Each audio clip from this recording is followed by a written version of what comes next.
Ladies and gentlemen, I am SidAlpha, and the other day on a post made on Blizzard's website, it was announced that Heroes of the Storm would begin its slow death spiral into oblivion. This announcement was made mere days after it was reported that China had rejected or otherwise required modifications to several video games, several of which are rumored to belong to Activision Blizzard if they were to be allowed within that country. As a result of everything that has been going on with Blizzard over recent weeks, I do have my own thoughts on this, but as always, I want to present the facts first, as I'm currently aware of them, and then I'll offer up my own thoughts and opinions. Links to any sources used will be in the description down below. So we have two main talking points to look at briefly. I would say three, but the debacle surrounding Diablo Immortals and its abortive announcement at BlizzCon is so well known that I don't think it's worthwhile to retread old ground. I did produce a video discussing that topic previously, and I would recommend you go check it out if you're interested. Now, the first of the two topics is, of course, the Chinese denying approval for 20 video games, including what is rumored to be several Blizzard titles along with PUBG, Fortnite, and H1Z1.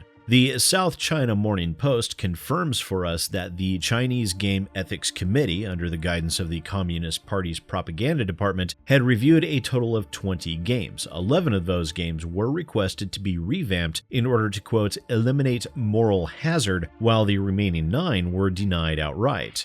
We then have this Reddit post made by ZeroWolf549 where they cite the Chinese forum NGA and state that site had revealed the list of games, which were banned and which were requiring corrective action and why. Now, it is worth noting that this is an unconfirmed list, and as such, it must be taken as little more than a rumor at this point in time. Now, on this list of games, Blizzard and their partners at NetEase had several games make the list, including 3 titles of Blizzard's, namely Overwatch, Diablo, and World of Warcraft, along with 4 additional NetEase titles, Qilu Zhang, Westward Journey, Knives Out, and Quantum Matrix. The Blizzard games are reported to be requiring corrective action for the following reasons. Now, Overwatch for game visuals promoting incorrect values, which translates to immodestly clothed women, and an inharmonious chat room.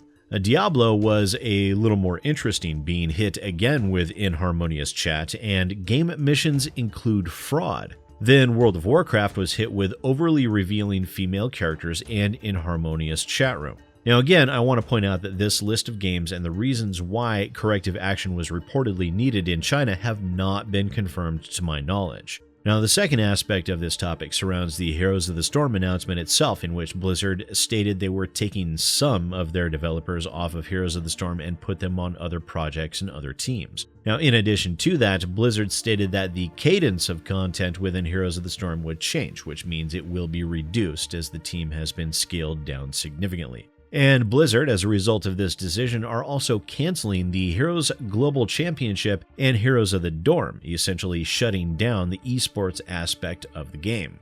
Now, I went and looked at 3 prevalent Heroes of the Storm esports teams, and all 3 of them seemed to be caught completely unawares that Activision Blizzard was going to be doing this. Now, Endemic Sports responded to Liam O'Malley, an esports player that fully committed himself to the sport only to find Blizzard yanking the carpet out from under his feet. Endemic Sports stated, quote, Blizzard, your lack of communication to the players and organizations who trusted you is disgraceful. Now, the owner of LFM Sports released a Twitlonger post in which he had the unfortunate task of releasing the entirety of the LFM staff, which means basically the LFM esports team is no more.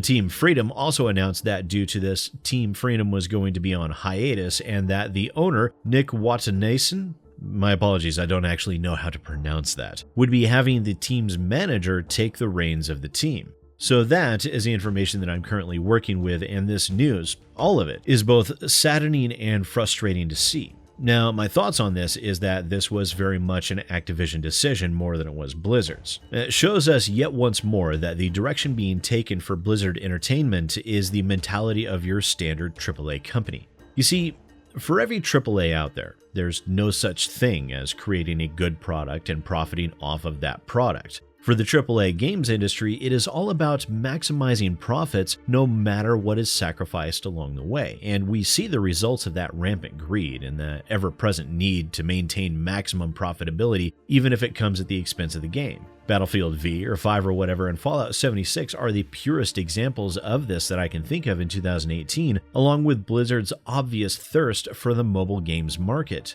Now, Heroes of the Storm was profitable by all accounts, with an esports economy to help back up its myriad monetizations. But it apparently wasn't profitable enough, and so a purely monetary business decision was made to refocus the developers on something that had the potential to earn them more money.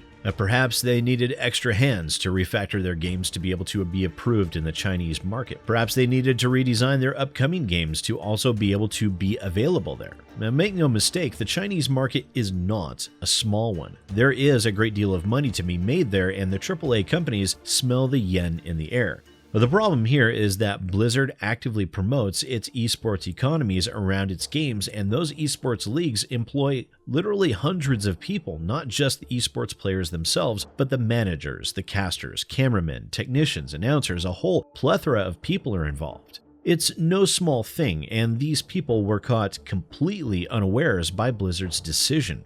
And what does this mean? Well, it means that in very fanciful words in which Blizzard claims they're always dedicated to their fans and their esports players, they have, for all intents and purposes, fired a great many people right before Christmas. Now, I get that business is business, but also Blizzard was seen as once upon a time being a very player-first company. Hell, Heroes of the Storm is the only MOBA I actually enjoy playing, not to mention what a titanic StarCraft fan I am personally. But it was completely irresponsible and deplorable for Blizzard to blindside that many people in the way that they did, and all for the sake of attempting to maximize their profit potential. And for all intents and purposes, sacrificing a profitable video game on the altar of corporations for the sake of greener pastures. Instead of working to increase the profitability of an existing IP that does have a fan base, they abandoned it, just like their brethren at EA abandoned Mass Effect Andromeda.